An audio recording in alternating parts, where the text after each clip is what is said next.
Welcome to Inside Aesthetics, the world's leading podcast for injectors and cosmetic businesses. I'm Dr. Jake Sloan, an aesthetic doctor based in Sydney, and I'm joined by my co-host and good friend David Segal, an entrepreneur and an aesthetic business mentor. Each episode of IA showcases unfiltered conversations with guests from around the world. In a sometimes disjointed industry, IA aims to help educate and connect our global community to raise the bar for both our businesses and our patients. To further support and educate our listeners, we offer a range of additional resources under our IA Patreon subscription service. This caters for injectors and business owners of all levels and includes interactive live Zoom sessions, webinars, hints and tip videos, private chat groups, and exciting future content to come. To subscribe to IA Patreon, head to www.insideaesthetics.com/Patreon or click the link in our podcast description. You should seek medical advice before undergoing any treatment or procedure, and these podcasts do not replace a professional and bespoke consultation. Welcome back, buddy. Thank you. Whirlwind trip to Singapore. Yeah, 3 days, 2 hours behind, not too jet lagged. International man of mystery. I'll tell you about mystery. I was in the Cadaver lab, if that's a mystery. Oh, yeah? How was that? It was fantastic. Really, really amazing. We had, I think there's like 28 stations, nearly 200 doctors. Wow. About one cadaver head or specimen per 4 doctors. Yeah. It was amazing. You always learn. Learn. I did a 3-year anatomy degree. I did medicine. I've done injecting for 15 years and I'm still learning. What was the biggest takeaway?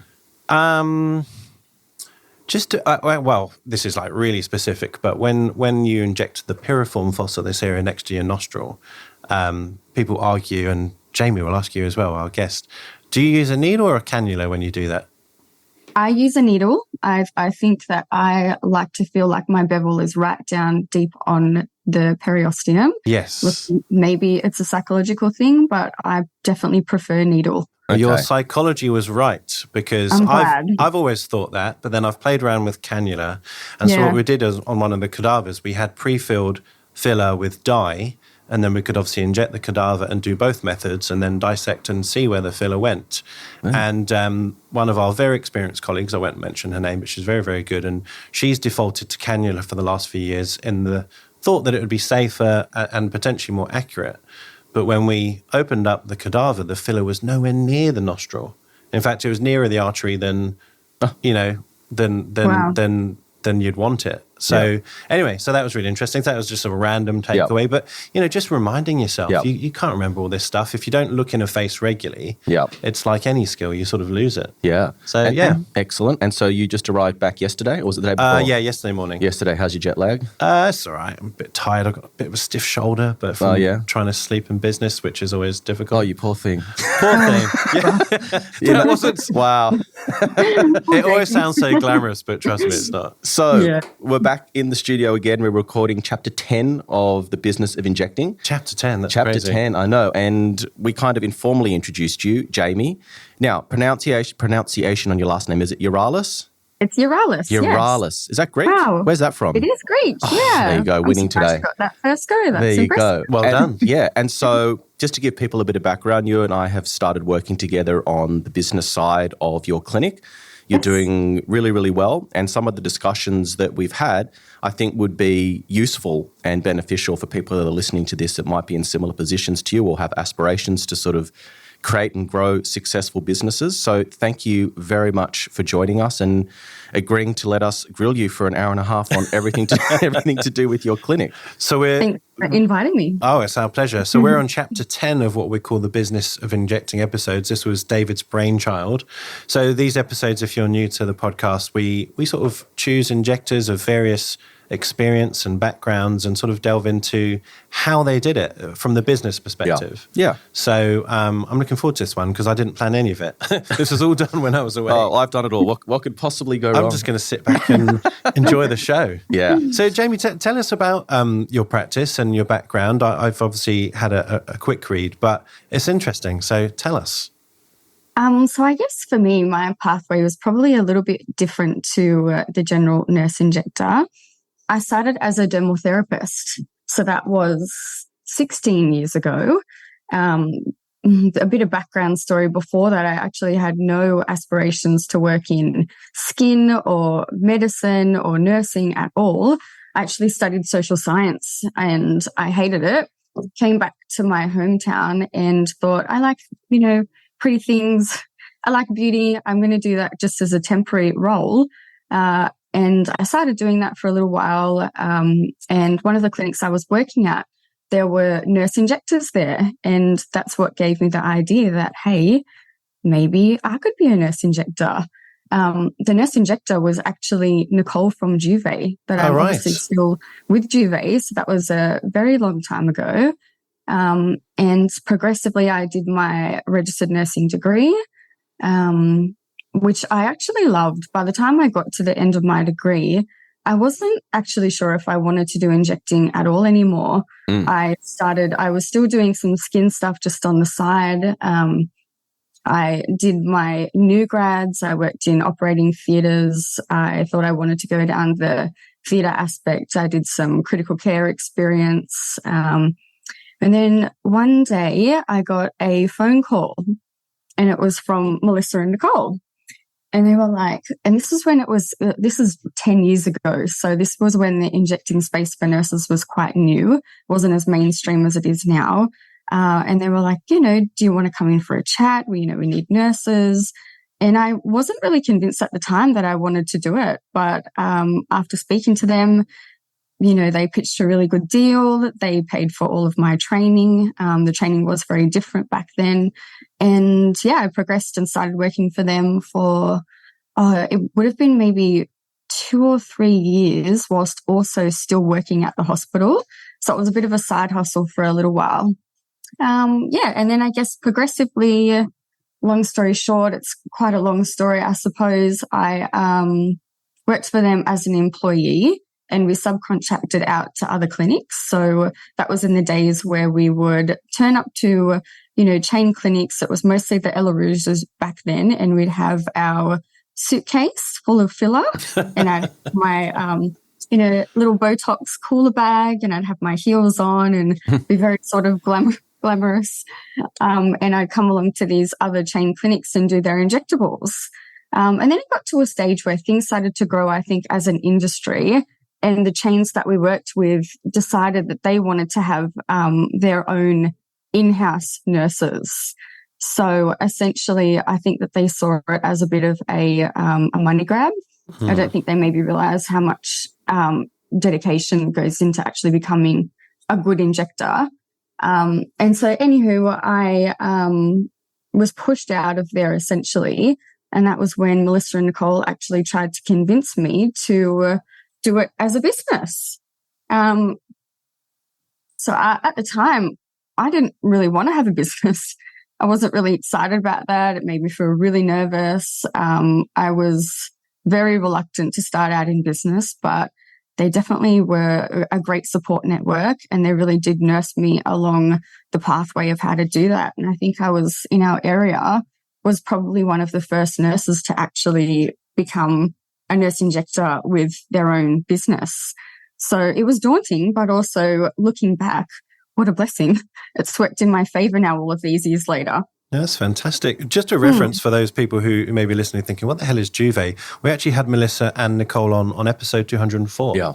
And, in short, they're sort of a training, business support and sort of connector for nurses to work at practices. Yeah. Their business model has kind of morphed over the years. As Jamie alluded to, they started off by providing subcontracting nurse injectors to various skin and beauty clinics. And as Jamie said, once these clinics like Ella Rouge started to go, hold on, we could do this ourselves. And I think they kind of pivoted and changed their business to more of a support.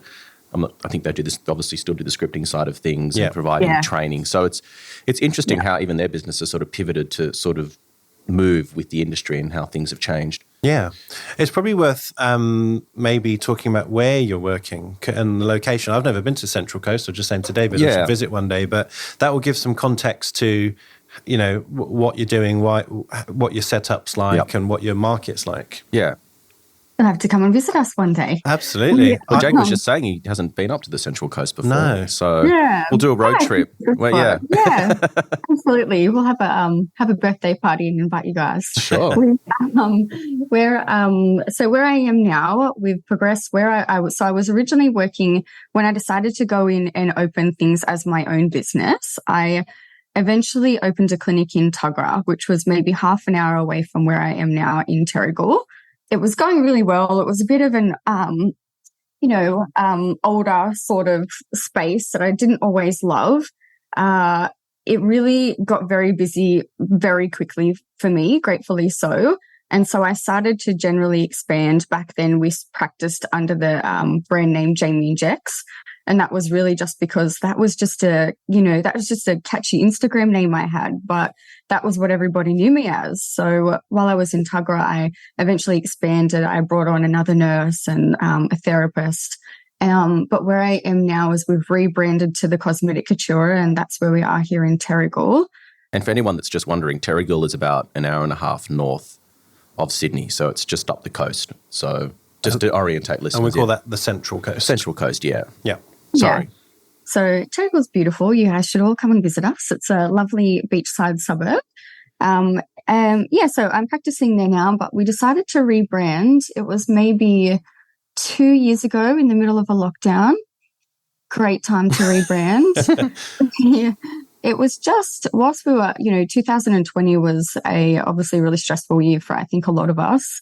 So whilst that was going ahead, I sort of thought to myself, what do I see for business for the future? How do I change this from being me as the sole practitioner to opening up a few more doors, particularly for the other people that were working with me? When I was Jamie Injects, it was hard to convince people to see someone that wasn't Jamie from Jamie Injects. So we decided to rebrand, and that's when I opened up the clinic in Terrigal. And we've been lucky. It's been amazing there, but it's coming up to 2 years here in October. Yeah. I was going to ask, actually, apart from obviously, not branding it just for yourself, but other injectors, did it help with SEO? Did it help de-risk you as a personal injector? Like, was there any other reason why you changed the name? Absolutely. See, I think I had worked really hard for quite a long time. It was maybe 7 or 8 years that I was functioning as Jamie Injects. And I guess I definitely can't deny I was a little bit nervous to open my doors up to other practitioners. Things go wrong or someone comes in and has a complication, and it really tarnished my own personal reputation. So by creating the Cosmetic Couture, it sort of made it a little bit more of a collaboration of a team rather than just something that was personally against me specifically. Luckily, though, we've got a good team and I haven't had any troubles. Yeah. Well, I was going to say, I'm assuming when someone's on a website and they might type, I don't know, cosmetic clinic, that's better SEO and you're going to be searched better than Jamie Injects. So from that perspective as well, have you noticed when you look at your back end of your website or when you speak to your digital team, was that a strategy as well? Well, to be absolutely honest, I know we might cover some of this stuff later on, but marketing, and I know I've briefly touched on this with David, but this is a terrible area for me. When you talk about the back end of your website and SEOs, I have focused really hard on being a good registered nurse that provides good treatments. We take really good care of our patients, but it was honestly probably only about a year ago that I figured out what all of these things were, Jake. So I'm not really sure. I think I was lucky to start in the industry when things really got moving. So I was able to build my reputation quickly. So I suppose marketing got thrown in cyberspace. I really did not pour much energy into it whatsoever. Because we were already so busy, it sort of wasn't something that I put as a priority. Whereas now I definitely do see the value in marketing, not just to attract new clients, but it really is like your online business card. But when it comes to looking at the back end of how we got our patients and what they're looking for, it really is a grey area for me. Yeah. You must see that a lot, David. Yeah. And I mean, this is not unusual. I mean, how would you guys know all this stuff? It's not anything that you've been trained for. And so it's very confusing. People don't know where to start. And even people that have been doing it for a long time, because of the rate at which things are moving and the trends are sort of progressing. Thank you, Jake. Just adjusting your mic. Sorry. It's hard even for someone that knows what they're doing to try and keep up with things. So it's, I guess, a testament to sort of what you were able to bring to the table, the relationship you had with your clients, that even despite having very little knowledge or skills outside of injecting the clients, that you managed to do quite well. And I think a lot of that comes down to, as you said, timing. There's always an element of luck in most people's success. But luck is when preparation meets opportunity. So you've obviously done a lot of right things in the back end before you got to that point. So when you decided to have your own business, like what was the thought process that you kind of went through? What planning did you do? Where did you come up with the money? All those sorts of really difficult obstacles that people come up against when they've got this idea but don't know how to conceptualize it and turn it into a reality. Yeah, I think the main motivation to open the Cosmetic Couture was, at that time, I felt a lot of our patients were coming to us with skin problems, all sorts of problems. People would come to me to have their Botox done and expect that I could fix everything from pigmentation to acne. Lucky I did have the skin background, so I was able to steer them in the right direction. But we really didn't have the resources, the staff resources to be able to help people. So I found on a day-to-day basis, I was really sending my clients elsewhere to have these treatments done. That in itself got tricky. I would send them to local clinics that maybe they wouldn't always have a positive experience. And sometimes it became my fault. So that was really tricky. And so when I decided the Cosmetic Couture was something I wanted to do, it was really just about being able to provide a more wholesome, holistic treatment plan for our clients who had these other concerns. I think as far as the business strategy went, there really wasn't any. My business strategy was that I wanted to be able to help our clients.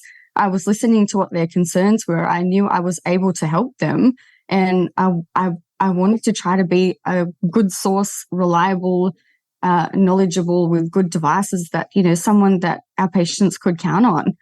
Yep. And that really is how we have become successful. Yep. I really think the key for us has been just really listening to where the demand was. Yeah. And so getting back to the money side of things, because I've seen your clinic, not in person, just online with the videos that you've put up and whatnot. But that doesn't look like a cheap fit out.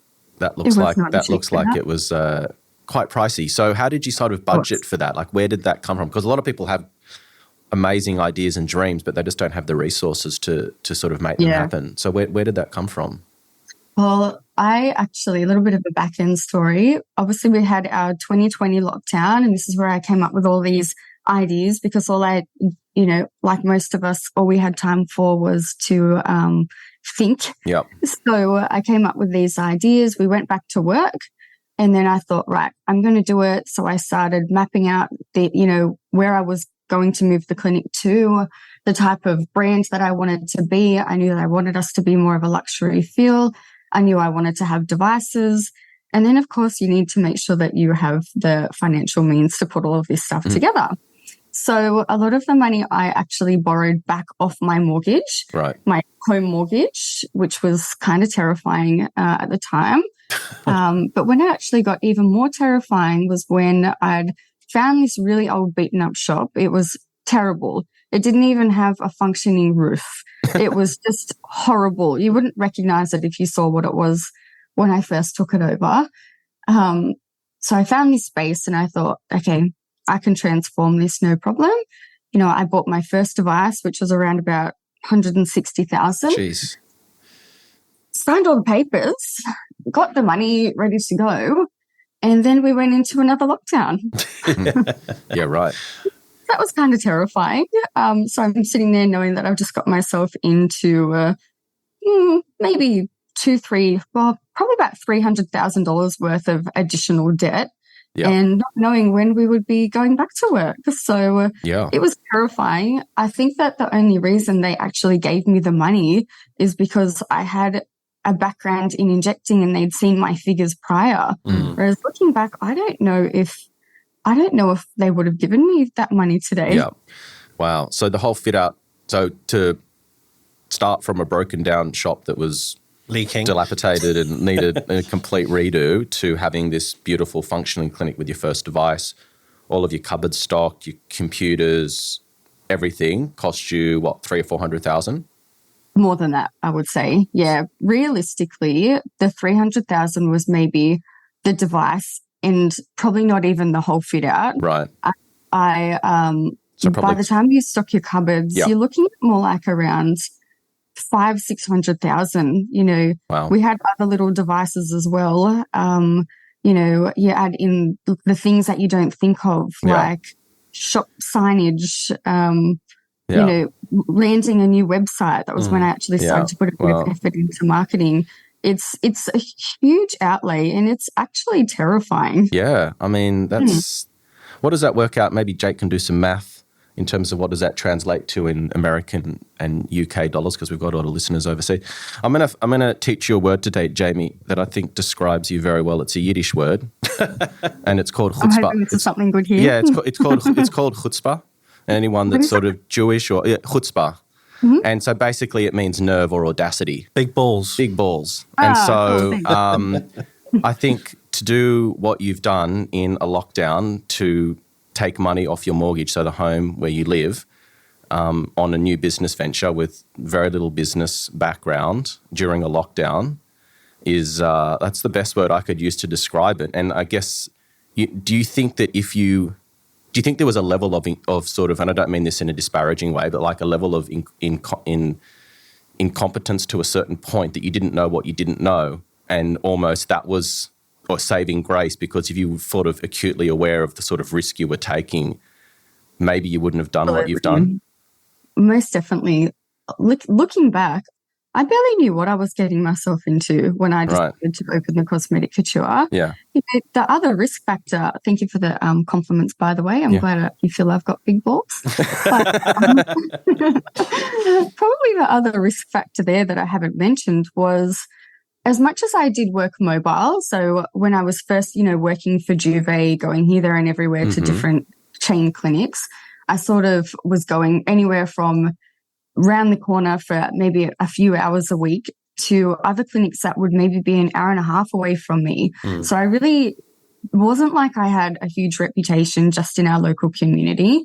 It was a little bit of everywhere. But when I moved to Tuggerah, of course, I was able to build up a good clientele base and we were really busy and everything was great.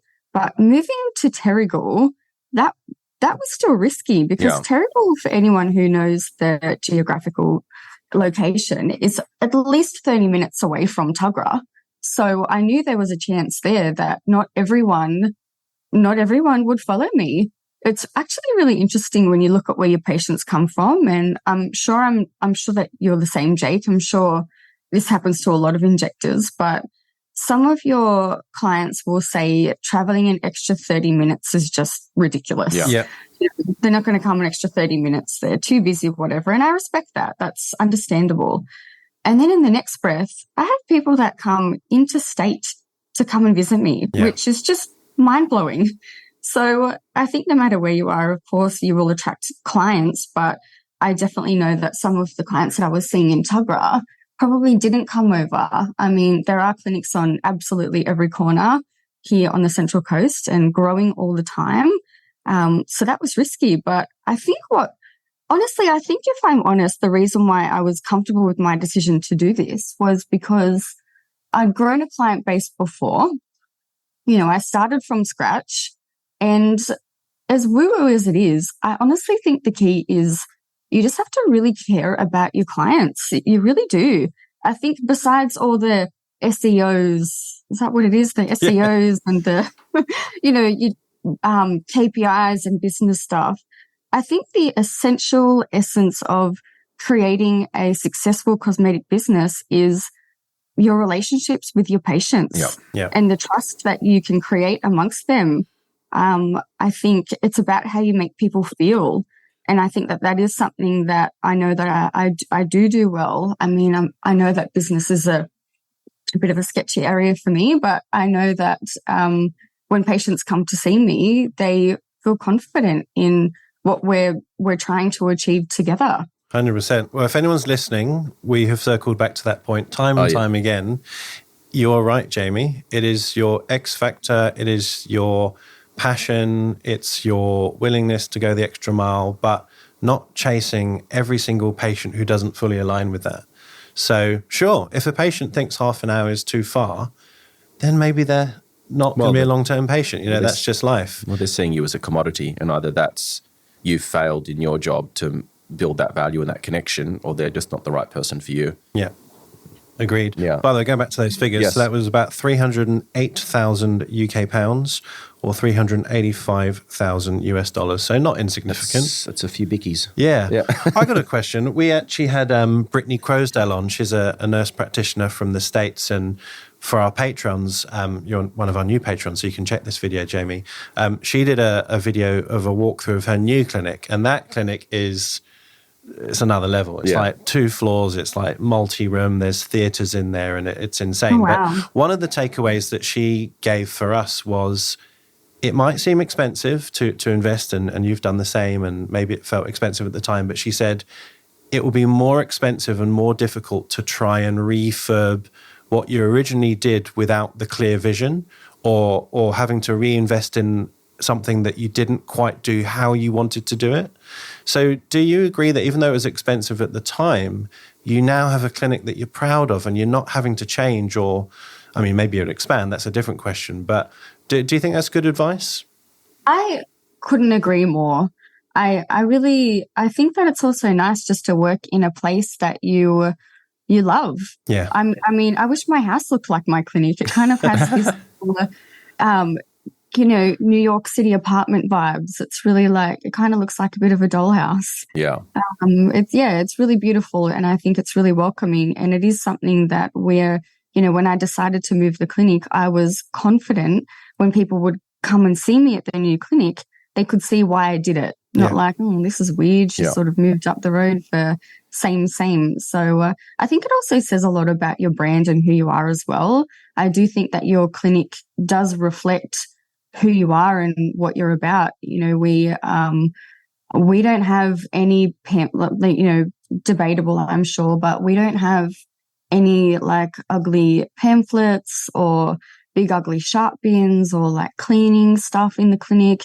It's all out of sight, out of mind, because I want it to feel like luxury. I want people to feel like they're at somewhere special that they enjoy being. I also think a lot of patients still do, on the coast anyway, a lot of patients still do feel quite nervous to come in for treatment. We haven't completely eradicated this sort of stigma against injectables. So I think walking them into an environment that doesn't feel excessively clinical already sets the scene that they're going to enjoy their entire experience from start to finish. I think it might be worth mentioning as well that a fit out that looks like something you've created, and we've spoken to other injectors on the podcast before, I'm thinking back to Dr. Kate Jameson from Youth Lab over in Perth, that your fit out, your clinic is actually part of your marketing campaign. It's actually part of what you're communicating to your patients you're all about. So when you look at what is your most powerful source of new business or new clients, it comes from referrals.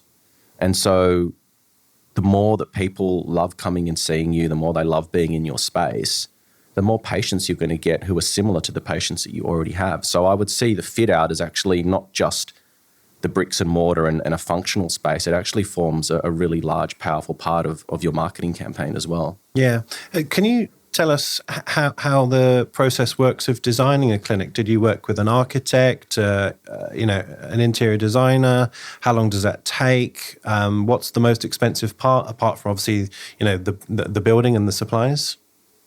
I actually got really lucky. My best friend, her husband, owns a construction company, and they were amazing. They don't generally do shop fit outs, but I think they felt sorry for me because I didn't know what I was doing. And so they helped me with every step of the process. It was actually incredible. They helped me with the design, they helped me with the architecture. The only things that I really took charge of was the actual, the look and feel, the pretty stuff.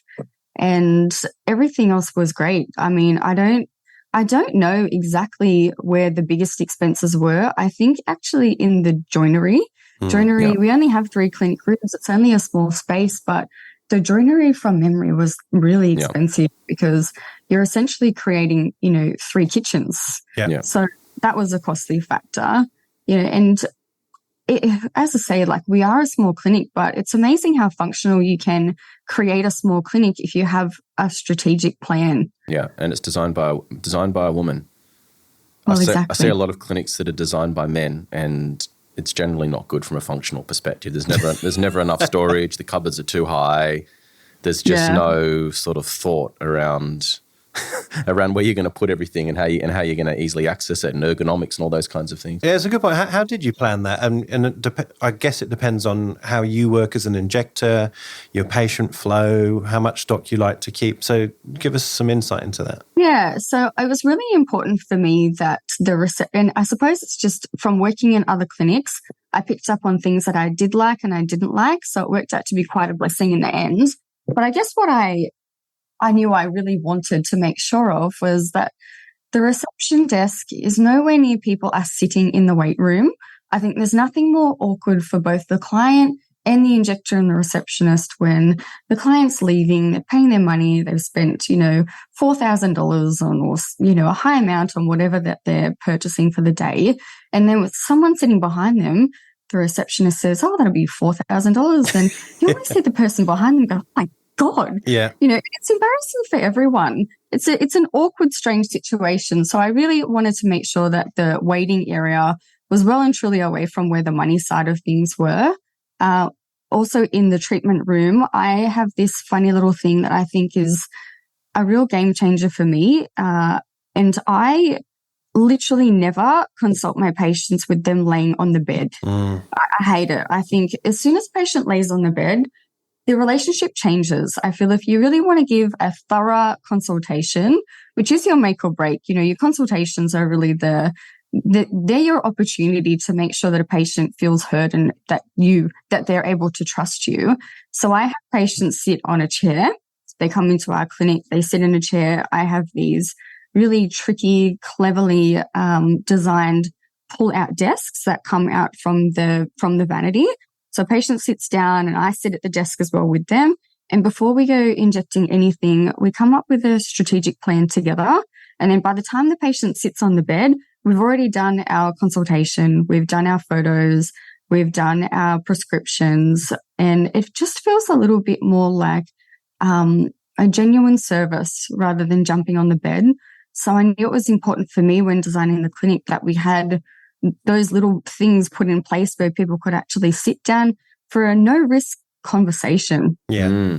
That's an interesting point, isn't it, when you talk about the psychology of how things change once it becomes apparent to both parties that now we're moving into a clinical realm, and developing that relationship, that trust, getting them to feel comfortable with what it is you're talking about without the fear of the needle going in the face.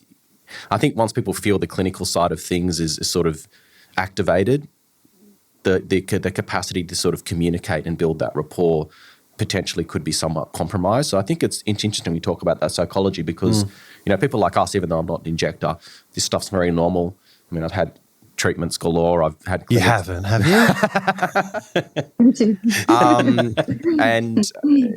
It becomes normalized. It almost you become desensitized to what it's actually like to be a patient. So I think that's a really good point. So for anyone that's listening, I think maybe rewind and listen to that again, because the consultation and the building rapport, that is where all the magic happens. I mean, the clinical side of things, everyone's focused on that. And we've spoken about this so many times. Everyone's focused on the clinical side of things. And that's, I think, an absolute that's a no-brainer. That's like just assumed that you're going to be clinically capable. Yeah. But it's that step that I think is overlooked, and the importance of building that relationship and the trust and the rapport. And I think the strategy that you've outlined there has probably been a big part of the success. I think it's really good. 100%. Just to give you some insights into what I saw from our Asian colleagues when I was away a few days ago, it's weird. I think we've spoken about this once before, but in China traditionally, first of all, they don't have standalone clinics. They have hospitals. Yeah. So massive buildings, 8-story, with everything from surgery to dermatology to injecting and pathology and everything. But you go there as a patient, you go to the floor where injectables are, and you don't meet the injector or the doctor. It's only doctors in China injecting at the moment. You meet what they used to call a beauty consultant. Mm-hmm. So this consultant is essentially a salesperson who has a bit of knowledge about injectables. And so, you sit in a room and you sort of reel off your list of what you want today. And the beauty consultant kind of goes, yeah, sure. And basically they tot up the total. And then you get presented to the doctor, who effectively acts as a performing monkey and does the treatment. So not good practice, and that is changing. I did hear from our Chinese colleagues that is now changing, and they're sort of doing away with that. But I guess the point is there is a space, just like Jamie said, prior to injecting, where there is a deliberate differentiation between consultation and treatment. And I think if you can do that well, like Jamie's doing, it does define what you're trying to achieve better. So often patients come to us with a very clear idea of, I want my frown lines gone, I want bigger lips, whatever. But if you dissociate yourself from that and sort of just have a proper chat, proper talk, go through facial aging and do your photos and whatever, before you get to the bed, I think it changes the patient's perspective of what they're going to get and what's actually on offer. So I completely agree with you. I can't do this in my clinic because we're limited by space. But what I say to the patient is, have a seat or have a lie down. However, and I make it very explicit, we're not going to go to treatment. We're just going to talk. We're going to go through all of your wants and wishes and also fears before we get to the injecting stage. So I almost try to do the same thing, but within the confines of what I have. I don't have a desk where I can sort of not think about injecting. It's interesting, isn't it? Because people fear the unknown. Yeah. What's that saying? There's nothing to fear except fear itself. People fear the unknown, and they walk into your clinic and they don't know what they don't know what to expect. Yeah. So it's almost like if you, as you said, set the scene for what's going to happen. This is who I am. This is what we're going to do. This is what we're going to start off talking about. And then so I think just giving people an outline of what's actually going to take place automatically brings that level of anxiety and fear down. And again, the more that you can get people to their normal resting state from a communication perspective, you're going to find that information is going to flow between the two of you, because it's almost like there's a barrier up. Yeah. If people are scared and anxious and they don't know what to expect, it's almost like only 5% of what you're saying is actually going to be absorbed into their brain. Yeah. Here's another thing that came up. I want to ask you, Jamie. If you had the money and the space, would you ever work with an injecting assistant, someone who could assist you with that patient flow and maybe make, the checkout a bit more discreet, and maybe you don't have to take them out and talk about the money, and maybe have a separate room where the cleaning of the face is done prior to even, meeting you, and then maybe have a clinical photography room. Like you can just scale this and take it to the nth degree. So if you did have the space and money, what would you change or add in?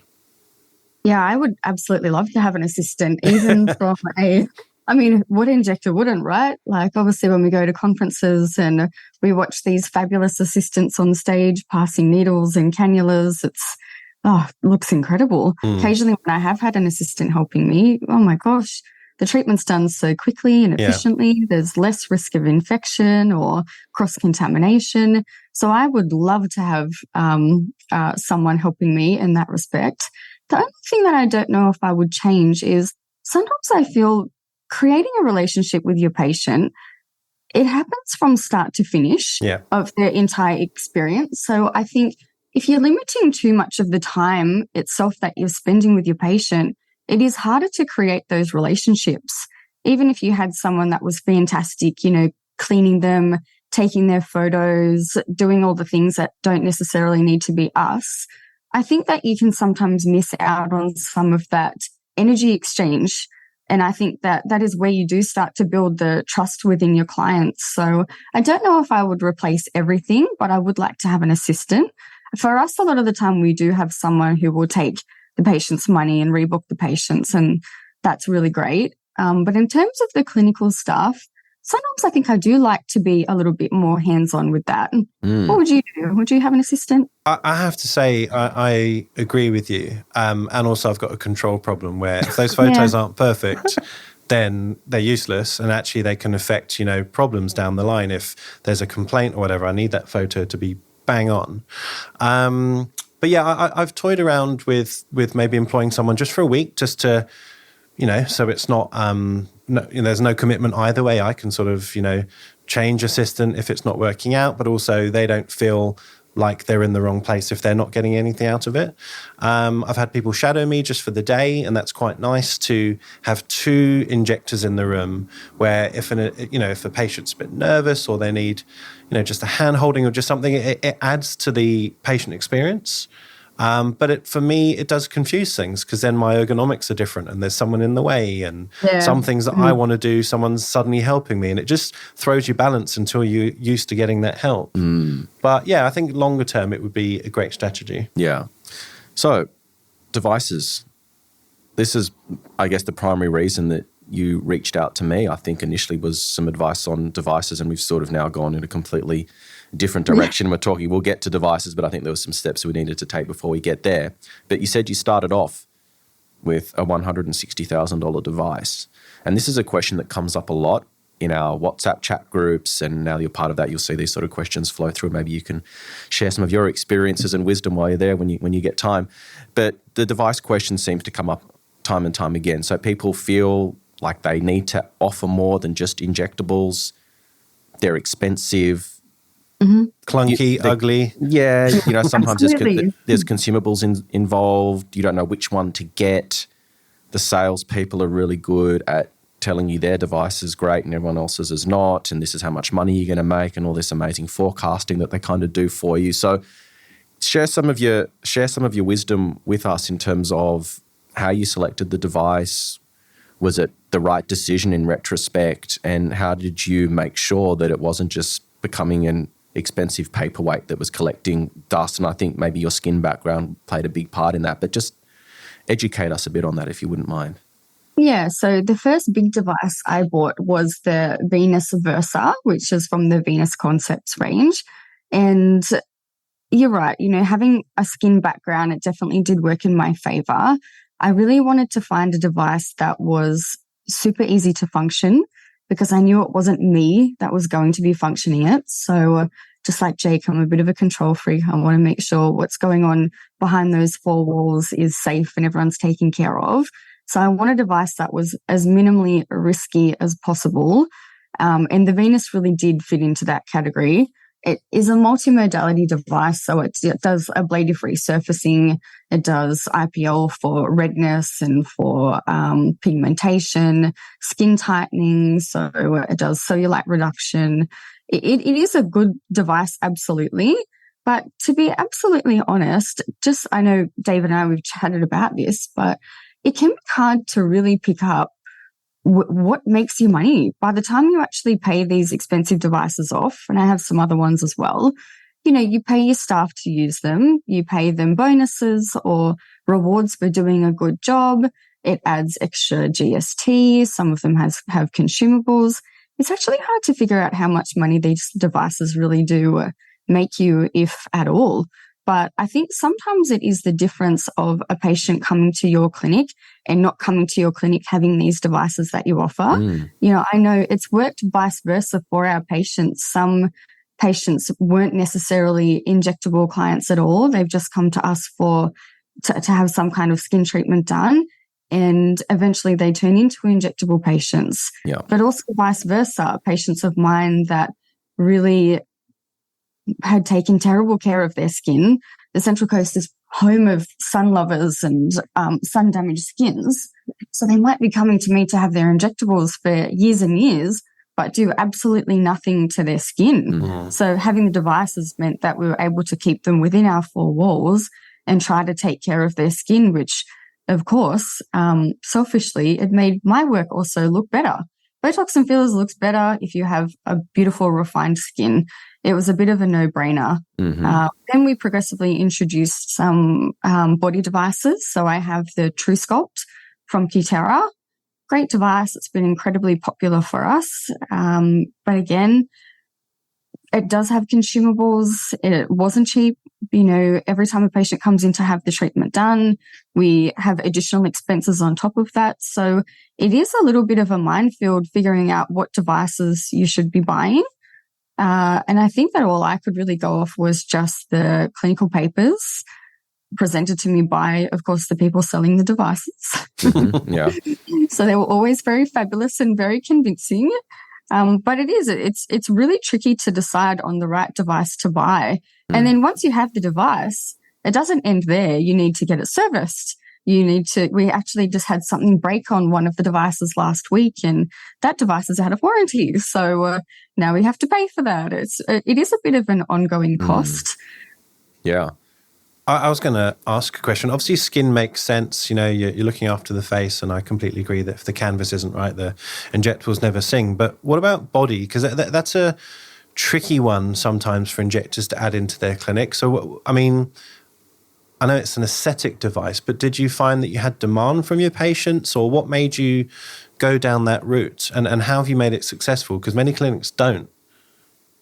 Body is tricky. Body is definitely tricky because with skin, as soon as someone comes into your clinic, we know that they want to treat their face. If they're coming for injectables, it's a very expected chat that will bring in how to improve their skin as well. Whereas you can't come into a skin clinic and I say, by the way, I have got this device and we can shrink your love handles. Yeah. It's not a welcoming chat. I very much have the culture in our clinic that everyone walks out still feeling good about themselves. So the last thing that I want is anyone to come along and push a body device into somebody and expect them to feel comfortable with that recommendation. Yeah. So that is actually when I realized that I need to get better at marketing, like external marketing, because I feel body had to be something that patients brought up themselves because it's not something that we could swing into the conversation and hope that they sort of went for it. It had to be something that the patient had seen on our website, our social media, etc., and want that for themselves. But as much as it is body can be hard, it is definitely a niche market. I truly do think the future of our industry really is going to expand in body. We've also, from the injectables side, we also have been doing more injectables for the body. Like we've been doing Sculptra for hip dips, smoothing out cellulite, doing, a bit more juicier bums. And it's been really quite popular.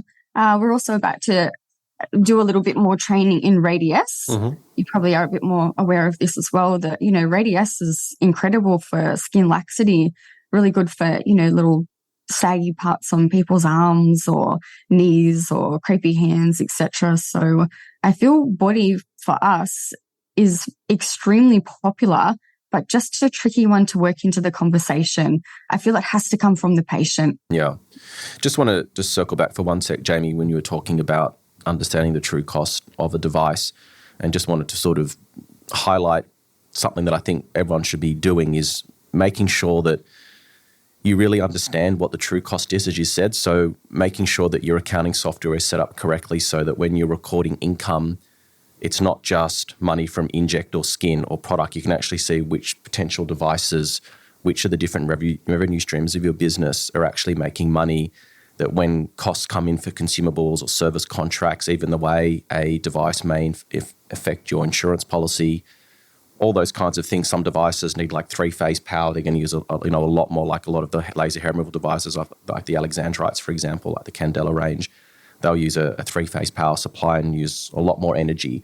So I think it's just important to know, as you said, what is the true cost, being conservative with what your projections are and actually really getting an understanding about what these devices are going to cost you, because there's a lot of on-flow that you don't sort of anticipate. You just look at treatment's going to cost the patient $1,000, the consumable's $100, yay, I'm making $900 profit. And that's actually not the case. And then the other thing to look at as well is what's your opportunity cost.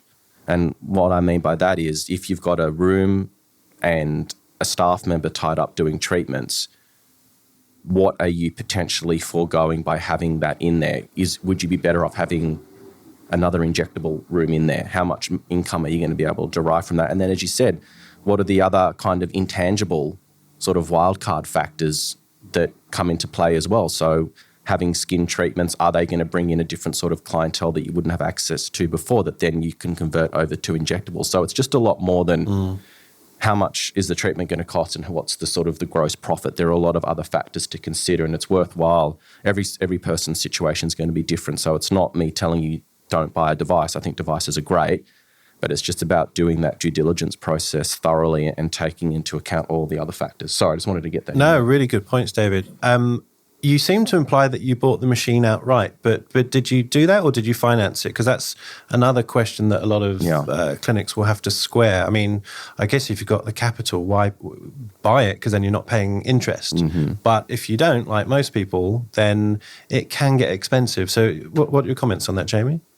With the first device, the Venus device, that was on finance. Mm-hmm. That was part of the clinic fit out expenses. But I must say, Venus Concepts, a bit of a shout out to them. They do a really fantastic finance agreement. It's completely interest free. You pay the device off. They have a code for you to be able to access the device. If you've paid your bill, they give you the code. If you haven't paid your bill, you don't get the code. So it means that the outlay up front is minimal. You don't really notice the repayments sort of coming out progressively. But when I started looking into buying other devices, particularly with Cutera, I didn't realize that this wasn't a mainstream thing, that this isn't something that most device companies offer. And so with the Cutera, I looked into finance, but as we all know, interest rates are really high these days. And when I did my figures on how much I would be paying with the device plus the interest, it didn't make sense to do it. So I bought that one outright. Yeah. And it's nice not to have the headache. I mean, I like to know, because obviously I don't have a business background, I like to know where I'm at financially. So I do feel if you have the capital there, you can purchase it outright. It makes sense to do so. But I guess different things will work differently for different people. But the interest rates to buy the Cutera device, it was around 12%. Wow. Yeah, that's crazy. Ridiculous. Yeah. That's an interesting point because I was talking to someone else, Jamie, that we both know that was buying a device as well. And when we were going through the process of how you're going to fund this, and they said, I've got finance secured at some very high interest rate. And their accountant had given them the okay on this. And I started asking questions around, well, do you have access to any money? Do you have a mortgage? Do you have anything in an offset account? Oh, yeah, I do. What's your interest rate you're paying on that? It's like 3.5%, 4%. And so my conversation with this person was, well, why don't you take that money from your mortgage rather than paying this ridiculous interest rate? And it was like a light bulb moment. And it was concerning to me that the accountant hadn't sort of raised this. And so I guess, again, it just gets back to the point that you know, even though you want to be surrounded by a great support team of professionals, you know, a lawyer, a good accountant, potentially a business mentor or coach, everyone that's listening to this that wants to be serious about business, even just like I've taken the time to understand injectables, even though I don't do them, I have a reasonable idea about what's going on. The same thing applies to people who are medical or injectors, need to take the time to at least educate themselves to a certain degree so that when someone tells you something, you've got enough of a baseline knowledge to go, that's bullshit, that doesn't make sense, I need to look into this further, I need to get another opinion. So I just wanted to sort of raise that as an interesting point that you can't just outsource all your problems. You need a team around you, but you also need to take some responsibility to educate yourself to a certain degree. And don't rely on Facebook forums and random WhatsApp groups. I know we have WhatsApp groups and it's amazing support, but do your due diligence. Like you wouldn't just accept, if you didn't know anything about injectables, you wouldn't just accept what someone tells you to do without doing your own research or having a baseline level of knowledge. Yeah, 100%. Same thing applies. Sorry, Jamie. I agree. I think that's one thing that I've learned as the years progress. Injecting and business, they are two completely different roles. You could, just like yourself, David, you could be a business expert and an expert injector. They're two different roles. And I think for a long time, and I'm sure I'm not the only one, I really didn't appreciate how much you really do need to know to be successful in business. You know, I think that the more you can outsource or the more you can learn about running a business, the more successful you'll naturally be. It seems like a no-brainer, but it's actually a lot of work to learn about business. Yeah, and it's also hard because as clinicians and medical people and patient-centric personalities, that's where you'll gravitate towards. That's where you feel comfortable. That's your playground. That's where you want to be. And so going and doing something that's hard. And also the thing as well is that, like, I'm even, discovering this with things that I'm trying to teach myself these days, is that as an adult, it's really hard from an egotistical perspective to suck at something. When you're a kid, when you're learning an instrument or you're learning to play a sport or whatever, like, everyone expects you to suck because you're a kid, you're learning. When you become an adult and you've been extremely successful in another endeavor in life, that hit to your ego is, and it's not even like saying that you're an ego freak or some kind of conceited person. It's just I think it's in us that as an adult, it's very difficult to accept that you're bad at something. And then I think that then causes people to shy away from it and sort of bury their head in the sand and pretend it doesn't exist, or just outsource the problem, let someone else deal with it. Yeah. So I think it's, you've got to fight that inclination, and it's okay to be shit at something, because we all started somewhere with whatever skill. Yeah, I completely agree. Yeah. Well, that brings me on to my next question for Jamie then. So you've gone from an injector to now an employer, presumably. So how was that challenge? I think the official title is Boss Bitch. Boss Bitch, right. So how have you found that challenge? And tell us how many injectors and staff you do employ. It's challenging. We are a small clinic at the moment. There's just the 4 of us, but actually just yesterday I hired another 2 people for our little team. So it was a successful day of interviewing yesterday. But honestly, I have a good team. Honestly, our team is great. They're reliable and skilled, and I'm lucky. But managing staff is really hard. I actually feel this immense sense of responsibility to create an environment for people that work for me that they enjoy. It has to be a 2-way street. Otherwise, you really won't keep staff. So I've learnt I really need to think outside the square with, how does my staff learn? What do they enjoy doing? What does growth look like for them? Because it is different for everyone. The way that I learn, I love going to conferences. I love, chatting to other people about what they're doing. Whereas what I've learned is not everybody likes that. Some people want to just have their hands on in the clinic where that's their safe space. So I've really had to think outside of what I like and try to figure out what they like. And it's not easy. I think if I had my time over when I first started employing people, which was, I first started employing people maybe around about 2018, I would have probably had a bit more of a clearer pathway for staff, maybe more clearer protocols, clearer expectations. But I guess because I was a new business at the time, I was just trying to learn things as we went. It was hard to really set these things in place because they were so new to us. But I can imagine for staff, that's confusing. People like to know where they're heading. They like to be improving. They like to know what's expected of them. But it is something that as an employer was new to me. How have you squared the problem of inviting an injector into your clinic and maybe even training them or teaching them the Jamie way to then have the risk of them setting up down the road? Because that's a big problem for most injectors who employ other injectors. Yeah, look, it's a really tricky one, absolutely. I like to think that the brand that we have created will, people come to us because of our brand, not just for the individual injector. And I like to think that that's something that will benefit us even if we were to have changeover in staff. But I guess staff also have contracts. I mean, I think that it's very rare these days where an injector would work for somebody and not sign a contract, because we need to protect ourselves in some way as well. I also try to create a space where injectors would want to stay, in the sense that I think that what I pay my injector is really it's significant. And I think that not everybody wants to or needs to have their own business. I mean, I just had one of my injector friends come in for their treatment with me maybe 2 weeks ago.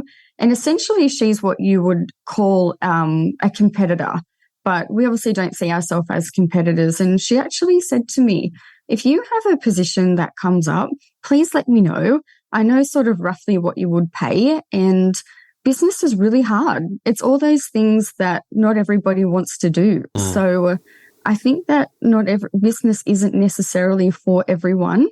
And I even think a lot of people that have maybe gone into running an aesthetics business have now realized that working for someone on a good rate with good opportunities probably isn't such a bad thing. Yeah.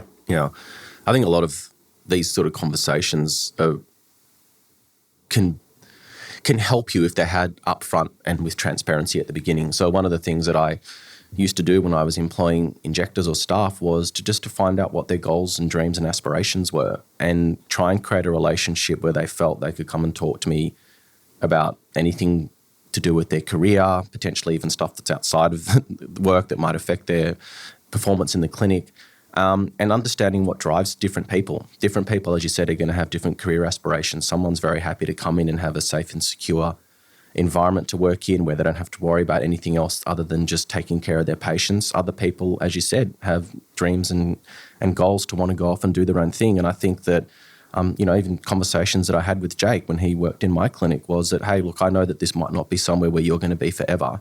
You're probably going to move on and want to do bigger and better things, and there's going to be a point where I can't offer you the next step in your career. But I'd like to feel that we have a relationship where if you feel that time's coming, that we work on an amicable exit for you, and that, it doesn't have to be awkward. I think a lot of people, especially younger people, they're not really good at what would be, I'm doing a little inverted commas here, like a confrontational conversation or a conversation that they're not comfortable with. And I think if you create that relationship from the beginning where people feel they can come and talk to you, where you understand, just as you wanted to open up your own business, they may have those same goals for themselves, that at least it can be done in a way that's not going to be nasty. Because a lot of the times what happens is people don't feel comfortable coming and talking to their boss. They go and make these plans behind their boss's back. They leave. It's not that they're a bad person or they've done it out of malice. It's just been no one's been an adult. There's been no adult in the room to set the relationship and the expectations and creating the safe space for people to feel they can come and have those conversations. Or people that have just grown up in a different time where they, we don't talk to each other anymore. I mean, everyone wants to communicate via text. And what was someone just wanting to go and do their own thing can be seen as, oh, this person stabbed me in the back, then the relationship sours and then lawyers get involved. And it doesn't need to go down that path. And I think a lot of the time these issues can be cut off before they even get to that point by just setting things correct from the beginning and having that relationship and letting people know that it's okay to go and do your own thing, but let's do it the right way because it's a small industry. I've built up a business here. I've given you opportunities and I wish you all the best if you want to go and do your own thing, but let's do it in a way where I can potentially support you. We can remain colleagues and friends afterwards. But a lot of it just comes down to having those conversations. I'm glad I kept you. I'm glad we're still friends. A success story. Yeah, I'm joking aside. I think the pandemic probably accelerated my exit from working with you, but we had spoken about it, and I can't remember if I gave you a time frame, but I think we said it would be 6 to 12 months. Yeah. Not because I had any specific plans, but I just knew I wasn't going to be at your clinic forever. Yeah. But just be adults, talk. It's okay. Things change. Yeah. So if you're an injector out there, speak to your boss or whoever. Don't burn bridges behind you. Yeah, 100%. You never know when you're going to have to walk back across them. Maybe it's not going to work out. Maybe they go and start their own business and it, isn't the success of Cosmetic Couture and it falls on its face and these people have got egg on their face and their relationship's destroyed. You might be really happy to have them back and they might really love to come back, but because you've just had this awful ending, it's like almost you can't sort of reconcile the relationship and it all could have been avoided. Yeah, 100%. Now, I want to pivot the conversation to something slightly different and not really from a clinical perspective, but trends. So this crap like Botox and fox eyes, and I know you guys obviously are doing butt lifts, non-surgical butt lifts, but how do you, as a business, not an injector, but a business owner, decide what is maybe worth exploring versus what is just, crap for Instagram and then it will move on and people forget about it? Yeah, I think this is a relatively easy area for me because I don't claim to be a trendsetter. I'm the last clinic that you're going to see that will be introducing this brand new Instagram treatment. Like we do trap talks before it was the Barbie talks. We were actually already doing this. Yeah. It's just become so highlighted now with the Barbie movie. But in terms of trends, I think that anything that's really brand new on the market, still you usually, Profilo except, still has a little bit of fine tuning. And I don't like to take that on. I think if anything's brand new, go and have it with somebody else. Go for it. Have fun. Let me know how it goes. And usually you find a couple of years progresses and we've changed how we do things. And that's when I'll introduce it. At least that way it protects my patients. It protects my reputation. I mean, you only have to look at Sculptra. Sculptra, as we know, had a few little issues along the way, but over the last few years, it's been rectified and now it's an amazing product and we never have any problems with it. So I don't really like to be someone that introduces sort of brand new products or things. I like to sit back and just see how they go and introduce the final product at a later date. But then also with other, strange trends, I shouldn't say strange, unnatural trends, things like the fox eye. We are not that clinic. What I have learned as the years progress, you need to have something that you do well. You don't have to do everything, but I think what you do, you should endeavor to do it really well. And the look and feel that our patients have is that, we do natural looking treatments. So if you request a fox eye or something that the human eye doesn't usually look like, I'm not your girl. And that's okay. You can go to anywhere else and they'll be able to give you a look that is like that. But I think that once you start to sort of step out of the arena of things that you really believe in, it starts to all come undone and you sort of start to lose the vibe of what your practice is. So I think people know not to come to us for these, brand new strange treatments because we just don't offer them. Yeah. I mean, I think Profilo was different because Profilo was obviously used in Italy for such a long time before. And by the time we actually got the treatment, it had been used so worldwide. So I was really comfortable to introduce that. But everything else, I just like to sit back and see how it goes. Well, it's going to get interesting because there's a number of new things, coming. There are polynucleotides, there's exosomes, there's new types of biostimulators like polycaprolactone. Sperm. Well, that's the polynucleotides. Yeah. There'll be longer lasting, but also shorter lasting toxins and just more choice. So I guess I throw the question back to you. At what point do you think it would be worth not gambling, but being the trendsetter, like backing yourself to lead in that new thing like Profilo, for example, that was pretty low risk and it's been really popular. So when might you sort of see things the other way and actually want to be a trendsetter? Well, I think you really nailed it with the risk factor. It depends on what degree of risk that we're looking at to introduce something that is brand new. I obviously love with our Botox and fillers, nothing is ever really permanent. I know that complications can happen, but in general, nothing is permanent. So if something was to be released in Australia that we thought would be really beneficial for our clients, I'm not completely closed off to it, but the first thing that I would look at is really just the risk profile. Yep. If something were to go wrong, can we take it out? Is it going to wear off? Are the problems going to be permanent? And that would probably set the tone of what I was most comfortable to introduce.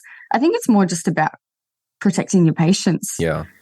And I think if we were to bring in anything that was really fabulous and new, I tend to try it on my family and friends first. And myself.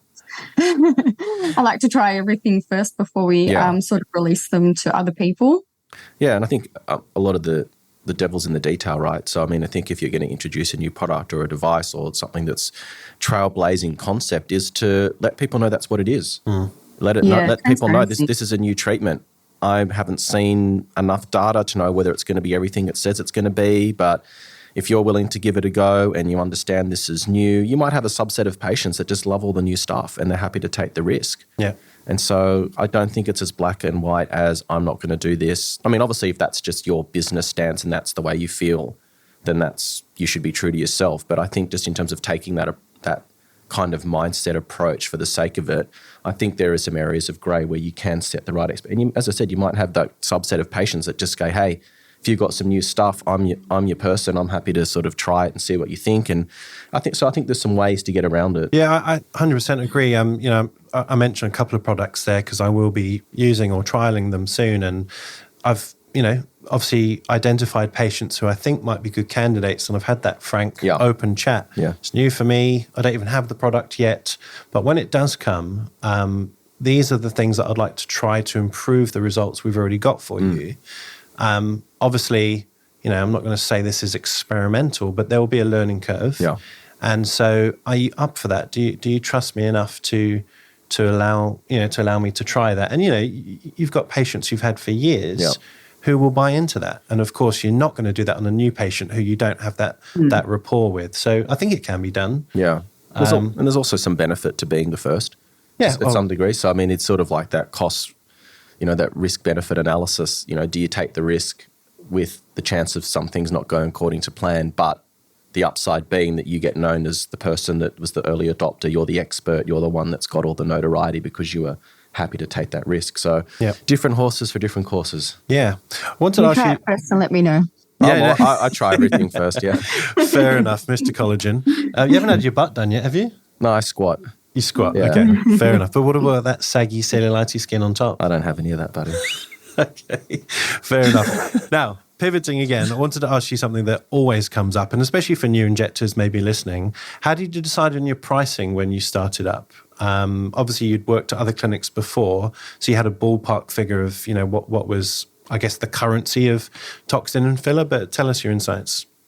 Yeah, so when I worked for Juve, the prices, obviously this is a long time ago, the prices looking back were so high, but people paid it. One syringe, I think it was at one stage $850 for 1 ml of product. I think that we were at one stage there, I think Botox was around about $16 a unit. And I know that still happens in some places, but there was no packages. There was no sort of combination treatments for a discounted price. No cheeky cheek packages, Jamie? No? Lips to love? None of that was a thing at all for us back then. But as obviously chain clinics opened up, we had to change. We had to meet the market because we were definitely losing clients to their $4.99 Botox packages, whereas I think at the time we were around about $7.50 for the same treatment. So progressively, as I've decided to do my own practice, the way I've positioned myself is our Botox prices are incredibly competitive and somewhat similar to chains, but our filler is definitely probably a little bit more expensive than what they are. But the reason I've been comfortable to do that is for whatever reason, I feel consumers are less comfortable to pay more for Botox than they are to pay for fillers. I think patients themselves do see filler more so of an art and less so with Botox. To be honest, I feel this is actually not accurate. I feel Botox is just as challenging in an artistic sense as what your fillers are. But there is this real misconception amongst our general consumer that, Botox is this lunchtime quick procedure that you don't need skills for, when it's actually not true. I think if you really know your anatomy and you've really committed to, extending your knowledge on how to inject Botox to manipulate a muscle, there is such an art to Botox. Yeah. There really is. And I think it is a bit of a shame that doesn't seem to be well illustrated amongst our general consumer, whereas fillers, I do feel we have less kind of pushback on our filler prices. I still think that we're relatively compatible considering our level of experience, but it's definitely Botox, I think, is the tricky one for us to compete with chains.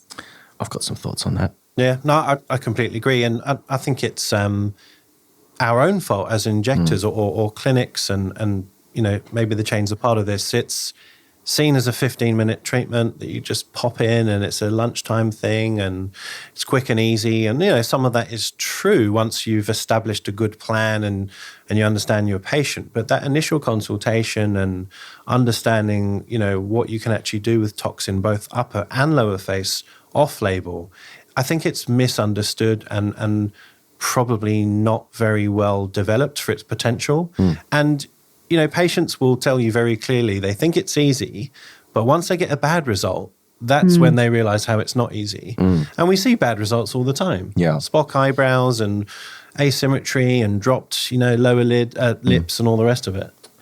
If I was an injector in a parallel universe where you were the business guru and I was an injector, that's what I'd be focusing on. And for anyone that's wants some more information on what I'm about to talk about, go back and listen to episode 190, which was with Dr. Michael Caine, who is the king of tox. And I think that if I was to look at Botox in three sort of obtuse categories, so one would be shit Botox, average Botox, like blow your socks off Botox, like the best result you've ever had. Most people probably fall into the middle category. They do Botox, okay. They do the 3 areas, no problems, the wrinkles are gone, happy days. I think there's a subset of people who, no matter what they do, they just don't get it and shouldn't be injecting. And I think there's a very small percentage of people who take tox really seriously and do it better than everyone else. So they understand anatomy well, the relationship between elevators and depressors, natural asymmetry in the face, and really take toxin rather than just point, shoot, kill to get rid of a line, is actually looking at the face holistically. And Dr. Michael Caine talks about this in depth during our chat with him. And I think people need to, as a whole, need to look at tox more seriously and actually find out and educate themselves on how to become an expert in it rather than just being average. Because you think about your risk profile of tox versus filler. What's the worst that can go wrong? You might give someone a bruise, you could give them a droopy eyelid for a little while, and some aesthetic asymmetry, which can usually be corrected or somewhat improved with subsequent treatment or just some time. Yep. They're in every 3 months. And if you can do someone's tox better than they're going to get it anywhere else, guess what? They ain't going anywhere else ever. Yeah. Ever.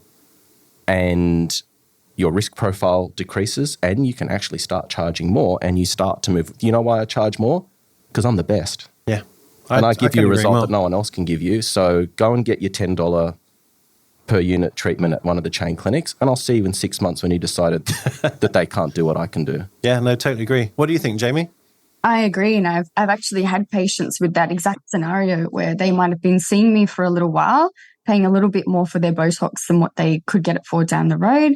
They go and have their Botox down the road and they kind of come back with their tail between their legs being like, okay, look, I'm just going to be transparent. What you did, like, can you fix my face? Like, I don't know what's happened. I just went down there and, you know, they had a special or whatever. And sometimes it just takes that one bad result for patients to appreciate the high level of dedication and skill that goes into doing good Botox. Yeah.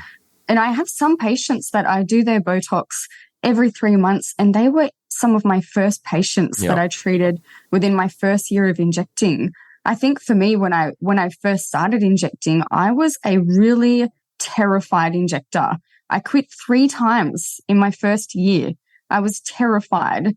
Melissa and Nicole would always, they were constantly in my ear about, persevere, you're so nervous and that means you're going to be a really good injector. But looking back, I think that was why I do go above and beyond to make sure that we are achieving optimal outcomes and our Botox is incredible. And I think that is why we've got so many patients that keep coming back to us for their Botox. Sometimes it's a blessing in disguise if they've gone somewhere else. Yeah. I think Michael Caine and David are absolutely right. If you actually examine a patient properly and treat everything that you can to its optimum with tox, you can bill fantastically, have the happiest patients with, you know, much less risk than a filler, and build a business just off that. Yeah. And of course, then if you add in filler as well, then you're really laughing from a business perspective. And I think your patients will realize that. But it's just an untapped potential for most injectors, sadly. And I think a lot of that comes back to training. Yeah. You know, Botox is like a 1-day course. You learn your 3 areas, your on-label areas, and then that's kind of it. And people just kind of continue on their whole career like this. They never actually, everyone's focused on fillers so much. Yeah, it's crazy. You know, the new cannula, the new plane they're going to inject, like it. But now we're seeing fillers having a bit of an issue. There's been like a huge overall reduction in the industry with fillers because people are starting to pull back from that over-augmented look. Fillers are lasting longer than what we thought they did. And so what are you going to do if you haven't built a solid tox business and you don't have that patient loyalty? When you get like a trend that moves like this, you're sort of, from a business perspective, you're sort of leaving yourself a bit exposed because tox has been, it's like the tried and tested product that like is reliable like 99% of the time. Yeah. So low risk. I mean, it's just a no-brainer and it just amazes me how people just overlook it so much. So getting back to business, because we realise we're getting up to an hour and a half, and I realise that you've rescheduled some patients to see us this morning, so thank you. So I won't keep you too much longer, but a couple of sort of business questions I wanted to ask you. So you're a couple of years in, you've built a really successful business. I've had a good look over your business, and as I said to you when I texted you after I had a look through, like, you've done amazingly for someone that doesn't come from a business background. Like, what you've been able to achieve is phenomenal. But you've obviously reached a point where you want to take things to a next level. So sort of where are you at sort of with your sort of plans? Like, what have you sort of, I guess, even realised in, like, I'm not saying specifically me, but just sort of talking to someone that sort of made you think about things slightly differently, and how do you think that's going to impact your sort of trajectory and what you're going to do next? Yeah, well, I guess the main reason why I reached out to you was because, of course, I was looking at bringing on another device. I'm trying to read my numbers and decipher where we're actually making money. And it's incredibly confusing to figure out exactly where we're generating income for. And sometimes I think as a business owner, you might see that your overall turnover has increased and you think, yay, that's like, we're going so well. But unless you can really read your numbers, it doesn't necessarily mean that you're making more profit. Are you working harder to make less and bring in more income? It's a bit of a minefield to try to really figure out what is a wise business investment. So it's not necessarily that I personally want to open up 5 clinics and be the biggest and the best. I just want to know that what we're doing really well and really doing it efficiently, working smart, not working hard, not bringing on devices and products and staff and resources that are really not benefiting us from a business perspective. And I think more is not always more. I know sometimes what can happen amongst business owners, that the girl up the road has this great device, and so I'm going to get another device. But if you really take a step back and check your ego, are you purchasing these things and introducing new things to your business because it's more profitable, making you more successful as a business? Are you offering more things to patients that are beneficial? Or is it really just because you can? It's sort of being able to decipher exactly what the right choice is to progress as a business. Yeah, couldn't agree more. And so what are your sort of goals and aspirations for the future? Like, where do you sort of see, if you could sort of, look a little bit into the future and where Cosmetic Couture is going to be and where you're going to be? Like, where do you want to take this? Because it feels like you're on this path to great success. You're already there. But what does it look like, and sort of where do you want to go with it? I have obviously worked really hard. Yeah. I mean, I'm grateful that our numbers are good and things are going well, but I work a lot. So it would be really nice to get the business into a position where I wasn't the one making the bulk of the income. It'd be nice to be able to step away a little bit and, go on a holiday or have a little bit of a breather and know that the numbers were at least on par. And I guess in the future, I don't know if I want to inject full-time forever. Jake, I'm sure you probably agree, but we really do give so much of ourselves as injectors, not necessarily physically, but psychologically and emotionally. It is a very taxing job when you're doing a good job. So it would be really nice to have everything functioning without me being the star of the show. Yeah.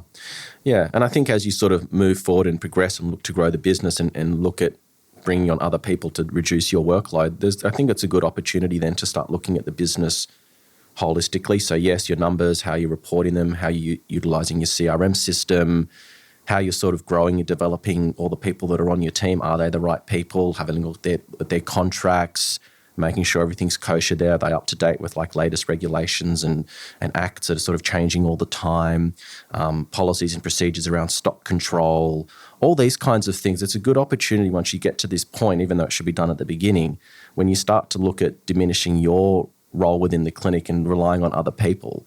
You need to make sure that there's you've got all your boxes ticked off, because you don't want something bringing you unstuck later, like an issue with a contract, or you don't have proper policies and all of a sudden, stock control policies, and all of a sudden you're looking at your P&L at the end of the quarter and you're like, where's all the money gone? Well, we haven't had, we're not doing proper stock control. We don't know, like maybe there's product that's disappearing, maybe it's being lost, maybe whatever.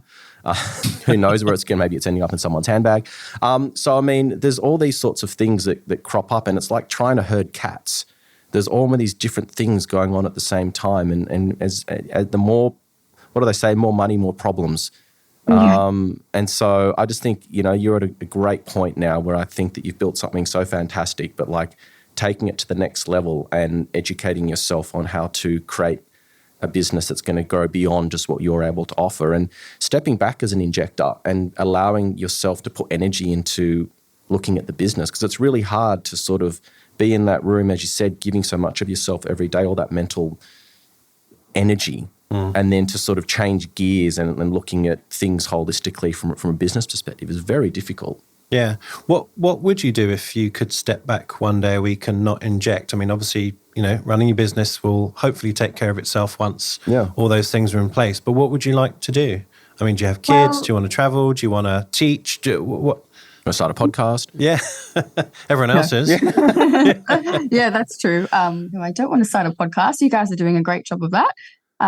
But I would like to, if I were to take a little bit of a step back, to be honest, I think I'd just like to work on being a better business owner, a better boss, put my business cap on and not just an injector cap.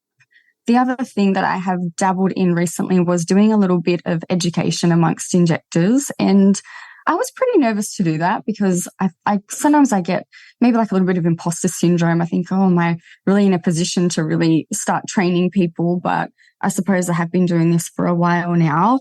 But I was actually so fulfilled after I did it. It's really nice to give back. Yeah. I know, the injectors that I was teaching a few things, they reached out and were, really grateful for the advice I could share. And it's a nice feeling. Yeah. So I would mind doing a little bit more of that.